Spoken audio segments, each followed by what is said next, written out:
25 December 2019 Simba Rashe akanga ari kuSouth Africa achishanda anova ndiye nhasi apfeka gemens daidzwa nchinzi Simba Rashe arasika njera.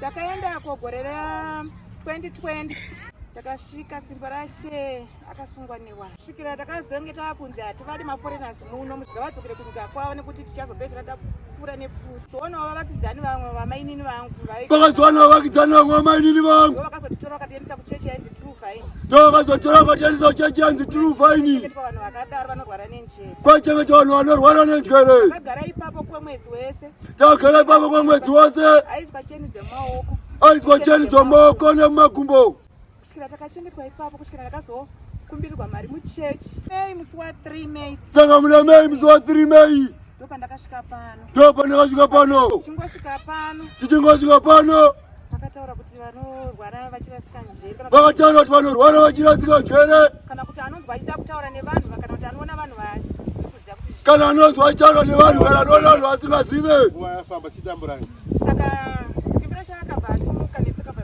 vachibva vatisimudza kuti wauya nani. Saka zvadaro takabva tamiswa pagwanza apa. Zvadaro takabva tamiswa pagwanza. Simba Rashe akabatwawo nedhimoni. Simba Rashe akabatwawo nedhimoni. Seri kwacho takazoudzwa kuti zvaibva kupi zvichienda kupi. Seri kwacho takaudzwa zvaibva kupi zvichienda kupi. Ndinotenda mudzimu unoyera ndotenda Ishe. Ndinotenda mudzimu unoyera ndotenda Ishe. Tenzi Maikoro. Nekuti nhasi. Nhasi dhati ndiani? 17 Mei. 17 Mei. Ndakauya pano. Asi Simba Rashe akapona kwe 3 months. Asi Simba Rashe akapona kwa 3 months.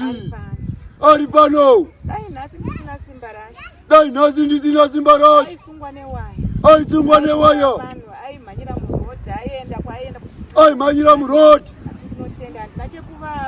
Asi ndinotenda handina chekuvapa. Kana baba vacho hameno kana vaine mazwi handina. Kana baba vacho hameno kana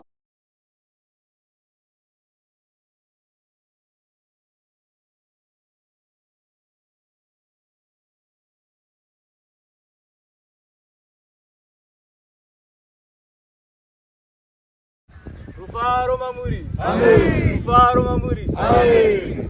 Ndine mufaro wakanyanya nokonzwa kufara mukati memwoyo wangu neruponeso rwandakaitirwa nechinanhara chedu Baba Magrazi. Ndinotenda neruponeso rwechirwere chenjeri. Ndinotenda.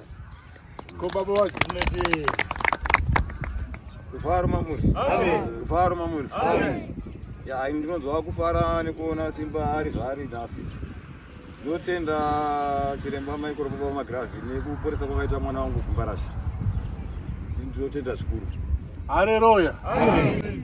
Simba ndiano zvati nhasi tine mapureti mangani. Amen. Munhu aisungwa newaya. Amen. Ndiano zvati nhasi vanhu vati anomhanya. Amen. Mufunge kumhanya kwaanoita kunotyisa. Amen.